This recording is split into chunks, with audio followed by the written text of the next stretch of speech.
11 araw bago ang simula ng paghahain ng Certificate of Candidacy para sa eleksyon 2025. Kabi-kabila na ang anunsyo ng mga partido. Saksi si Rafi Tima. Formal nang pinangalanan ng Liberal Party si dating Senador Kiko Pangilinan bilang opisyal na senatorial candidate ng Liberal Party. Dito rin inanunsyo ng LP na hindi natatakbo sa national position si dating Vice President Leni Robredo na kakandidato raw bilang mayor ng Naga. Muli namang sasabak sa politika si dating Senadora Laila de Lima pero hindi siya magbabalik Senado kundi bilang nominee ng party list na Mamamayang Liberal o ML.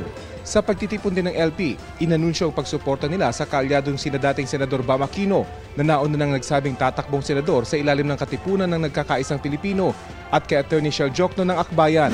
Sa National Convention ng Lakas CND ngayong araw, pinangalanan na si Senador Bong Revilla bilang opisyal na senatorial candidate ng partido.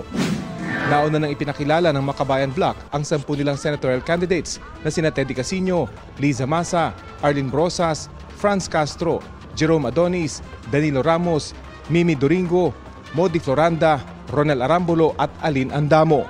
Para sa GMA Integrated News, Rafi Tima ang inyong saksi. Sa National Assembly ng Partido Demokratiko Pilipino o PDP sa Davao City ngayong gabi, inendorso ang aktor na si Philip Salvador sa pagkasenador. Nagdeklara naman ng kanilang re-election bid sina Senator Bongo at Senator Bato de la Rosa.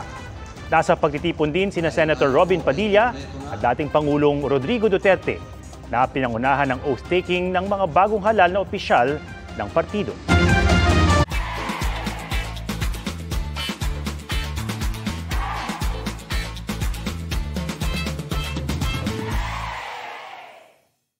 Mga kapuso, sama-sama tayong maging saksi.